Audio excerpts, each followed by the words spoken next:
আসসালামু আলাইকুম প্রিয় দর্শক, আপনারা কেমন আছেন? সবাইকে পবিত্র ঈদ উল ফিতরের শুভেচ্ছা। ঈদ মোবারক। আশা করছি আপনারা সকলেই ঈদ উল ফিতর সুন্দরভাবে আনন্দের সাথে পরিবার পরিজন নিয়ে উদযাপন করেছেন এবং ক্যান্সার যোদ্ধারা আপনারা আশা করি সুস্থ রয়েছেন এই উৎসবের মাঝেও। প্রিয় দর্শক, আপনারা জানেন আমি গুরুত্বপূর্ণ ক্যান্সার সচেতনতামূলক বিষয়গুলো নিয়ে আমি নিয়মিতভাবে ক্যান্সার আনসার লাইভ করে থাকি। আজকের আমাদের ক্যান্সার আনসার লাইভের বিষয়বস্তু হচ্ছে কেমোথেরাপি চলাকালীন ফলো আপ কেন অপরিহার্য। আপনারা যে যেখান থেকে যুক্ত আছেন আপনারা কমেন্ট করে জানাবেন। আর আজকের এই লাইভ অনুষ্ঠানটি আপনারা নিজ নিজ প্রোফাইলে শেয়ার করার মাধ্যমে আরও বেশি সংখ্যক মানুষের কাছে ক্যান্সার সচেতনতার বার্তা পৌঁছে দিবেন সে আশাবাদ ব্যক্ত করছি। সুপ্রিয় দর্শক, আজকে কেন আমি এই জিনিসটি আমি করলাম, আজকের লাইভের টপিকস কেন আমি এইটা রাখলাম, কেমোথেরাপি চলাকালীন ফলো আপ কেন অপরিহার্য।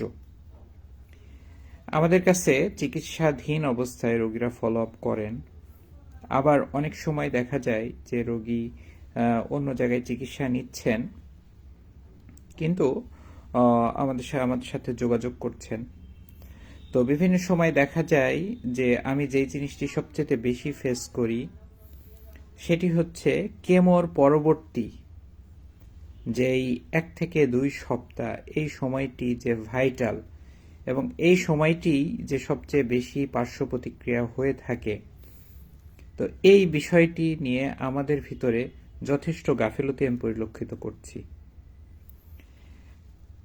আমি যদি একটা অভিজ্ঞতার কথা বলি, গতকালকে একজন রোগী তিনি ঢাকাতে কেমোথেরাপি নিচ্ছেন এবং সেখান থেকে আসার পরে তিনি বাড়িতে এসে তিনি কেমোর 1 সপ্তাহ পরে তার পাতলা পায়খানা, তার পায়খানার রাস্তা দিয়ে তার রক্ত যাচ্ছে, পার রেক্টাল ব্লিডিং। এরপরে আমার কাছে সে যখন নক দিল তখন আমি দেখলাম যে সিবিসি করতে দিয়ে দেখলাম যে তার প্ল্যাটিলেট কাউন্ট একদমই নাই বললেই চলে 2000 এবং তার ডাব্লিউবিসি কাউন্ট এবং হিমোগ্লোবিন সবই প্রায় শূন্যের কাছাকাছি। অর্থাৎ এই মানুষটি কিন্তু একজন খুবই ক্রিটিক্যাল একটি অবস্থায় লাইফ লিড করতেছেন এবং কেমোথেরাপির পরবর্তী বা কেমোথেরাপির মধ্যবর্তী যেই জিনিসগুলো তার ফলো আপ করা দরকার বা যেভাবে কেয়ার নেওয়া দরকার সেই জিনিসটি তার পক্ষে হয়নি দেখে গতকাল ঈদের দিন তাকে হসপিটালাইজ করতে হয়েছে, তাকে প্ল্যাটিলেট অ্যাফারেসিস দিতে হয়েছে, তাকে লাইফ সেভিং আইসিইউর জন্য কাউন্সেলিং করতে হয়েছে কেমো পরবর্তী জটিলতার কারণে। তো প্রিয় দর্শক, আসুন আমরা জেনে নেই কেমো পরবর্তী একজন ক্যান্সার আক্রান্ত ব্যক্তির তার ফলো আপটা কেন অপরিহার্য। কেমোর পরে সবচাইতে খারাপ যে সাইড ইফেক্টটা হয়, সবচাইতে খারাপ যে পার্শ্ব প্রতিক্রিয়াটা হয় সেটি হচ্ছে প্যানসাইটোপেনিয়া বা neutropenia, severe neutropenia with infection হয়ে সেপসিস হয়, সেপসিস থেকে সেপ্টিসেমিয়া হয় এবং আলটিমেটলি কিন্তু রোগী মারা যায়।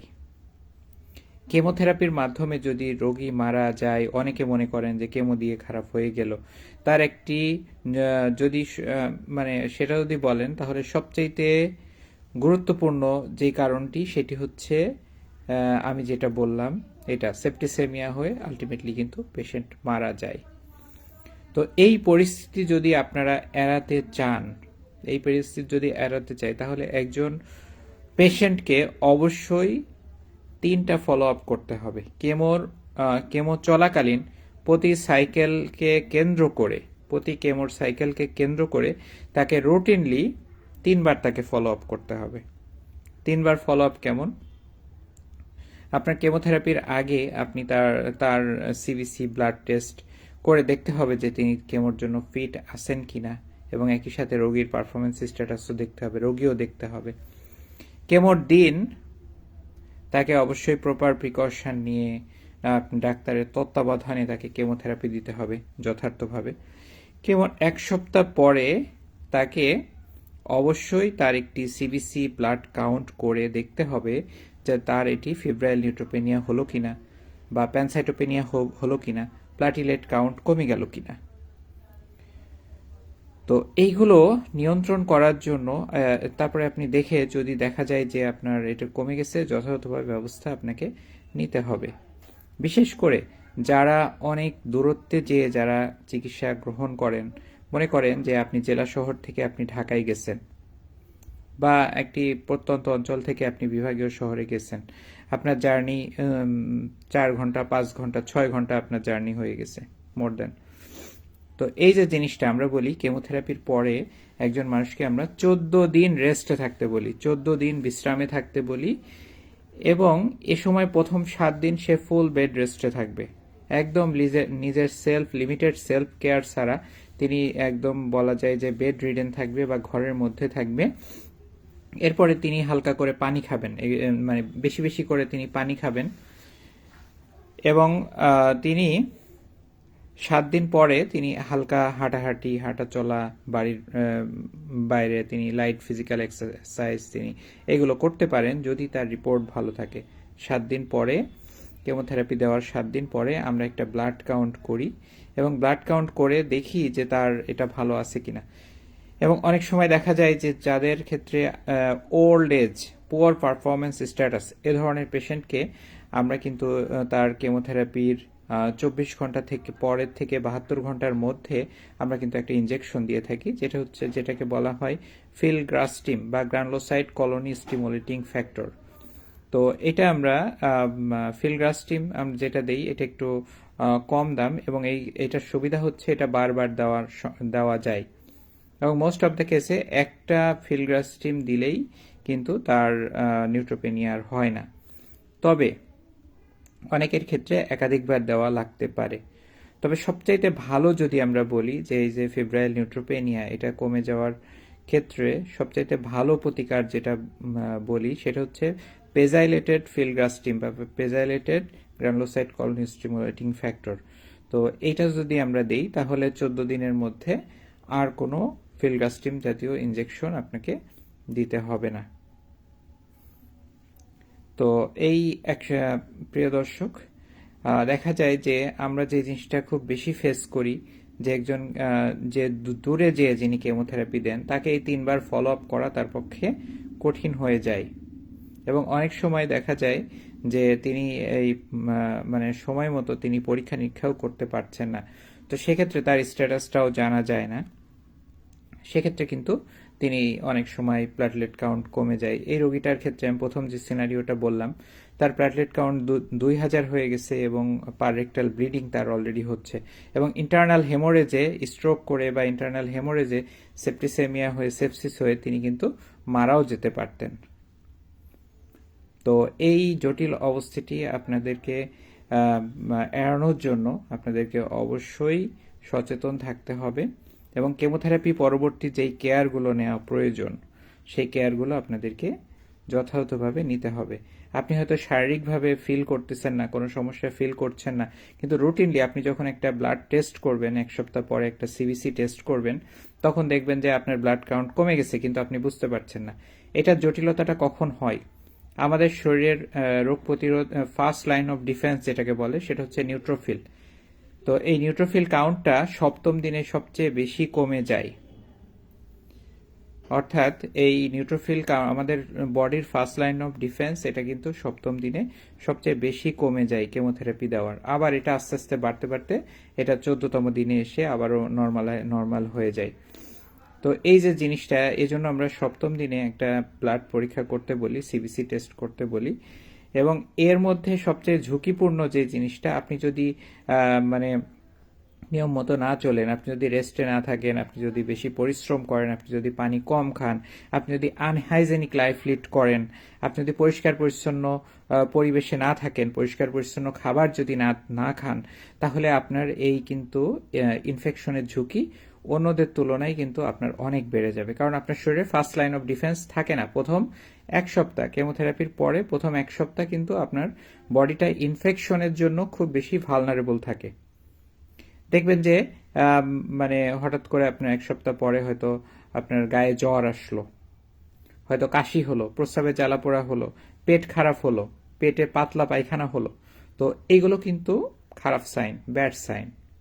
ব্যাড সাইনগুলো আমি যদি একসাথে যদি বলি, যে একটা হচ্ছে বমি।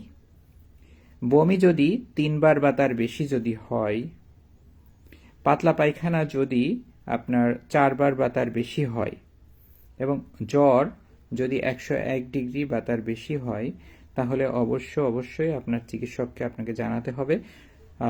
এবং মনে রাখতে হবে যে এটা একটা অনকোলজিক্যাল ইমার্জেন্সি, এবং এই অবস্থায় আপনাকে ভর্তিও হওয়া লাগতে পারে, ইনজেক্টেবল অ্যান্টিবায়োটিক দেওয়া লাগতে পারে, অ্যান্টিফাঙ্গাল দেওয়া লাগতে পারে, ফ্লুইড ইলেকট্রোলাইট ব্যালেন্স ঠিক করার জন্য আপনাকে স্যালাইন দেওয়া লাগতে পারে, এবং একই সাথে অবশ্যই আপনাকে একটা গ্রানুলোসাইট কলোনি স্টিমুলেটিং ফ্যাক্টর, যেটাকে ফিলগ্রাস্টিম বা পেক ফিলগ্রাস্টিমও বলা হয়, তো এই জিনিসগুলো আপনার তখন ম্যানেজমেন্টের প্রয়োজন হয়, এবং আপনাকে হসপিটালেও ভর্তি হওয়া লাগতে পারে। তো প্রিয় দর্শক, আপনাদের প্রতি আমার যেটি রিকোয়েস্ট, যে কেমোথেরাপি চলাকালীন আপনারা এই ডক্টরকে ফলো আপ করতে আপনারা ভুলবেন না। আপনারা কেমোর আগে এবং পরে 1 সপ্তাহ পরের টেস্টটি, এই দুটি অবশ্যই করবেন।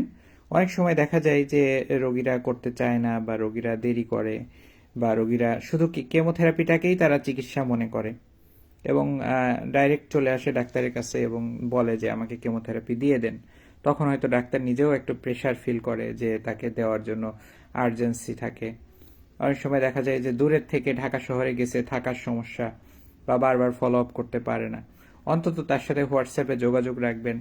যদি আপনার এমন হয় যে আপনি যেতে নাও পারেন, তারপরও আপনি আপনার এলাকাতে আপনার যেই মানে স্থানীয়ভাবে ভালো কোনো ডায়াগনস্টিক সেন্টার থেকে আপনি যদি পরীক্ষা করেন, বা আপনার সমস্যাগুলো চিকিৎসককে আপনি জানান, তো এইভাবে আপনি তার টাচে থাকবেন এবং তার পরামর্শ মতো অবশ্যই চলবেন। না হলে আপনার এই কেমোথেরাপি কিন্তু আপনার মৃত্যুর কারণ হতে পারে। কেমোথেরাপি মৃত্যুর কারণ, এটা আসলে ইনডাইরেক্টলি সত্য, পার্শিয়ালি সত্য। এটা যদিও সত্য না, কিন্তু আপনার শরীরে যে ইনফেকশন, রোগ প্রতিরোধ ক্ষমতা যেটা ইমিউনিটি যেটা কমে যায়, এই কারণে কিন্তু আপনার শরীরে বিভিন্ন ধরনের ইনফেকশন আপনার শরীরে আসতে পারে। এবং যেহেতু আপনার শরীরে ডিফেন্স নেই, ফার্স্ট লাইন অফ ডিফেন্স নেই, সেহেতু ডাইরেক্টলি এটি কিন্তু ব্লাডে চলে যেতে পারে, এবং সেপ্টিসেমিয়া হয়ে কিন্তু তার অনেক খারাপ অবস্থা হয়ে যেতে পারে, নিউমোনিয়া, বা এমনকি ডেডও হয়ে যেতে পারে একটা মানুষ। প্রিয় দর্শক, একজন প্রশ্ন করেছেন, মৌসুমী রায়হান, কি খেলে রক্ত বাড়ে জানাবেন। হ্যাঁ, ধন্যবাদ। এম এ হান্নান খান বলেছেন, স্যার অনেক সুন্দর বলতেছেন, সবাই মধ্যে শুনবো। হ্যাঁ, ধন্যবাদ আপনাকে। সালমা আক্তার, আসসালামু আলাইকুম স্যার। ওয়ালাইকুম আসসালাম। হ্যাঁ, সবাই আপনাদেরকে ধন্যবাদ। তো প্রিয় দর্শক, আমি আজকে যেই টপিকসটা নিয়ে কথা বলছি, এটা আমরা প্রতিনিয়ত আমরা ফেস করি বিষয়টা। আমরা যদি কোনো পেশেন্ট যদি মনে করেন কেমোথেরাপি আপনি দিবেন, 21 দিন পর পর আপনাকে 6 বার দিতে হবে, বা দেখা যায় যে ডে 1 ডে 8 থাকে, আবার অনেক সময় ডে 1 ডে 15 থাকে, তো সেক্ষেত্রে আপনার 6 সাইকেল মানে আপনাকে 12 বার আসতে হবে। এবং প্রতিবারে আপনি হিসাব করবেন যে প্রতিবারে, সেটা পালসই হোক আর সাইকেলই হোক, প্রতিবারে আপনাকে 3 বার ডাক্তারকে ভিজিট করতে হবে। আপনি ভিজিট করতে পারেন বা না পারেন, অন্তত যোগাযোগ রাখতে হবে, এবং টেস্টটা আপনাকে টাইম মতো করতে হবে।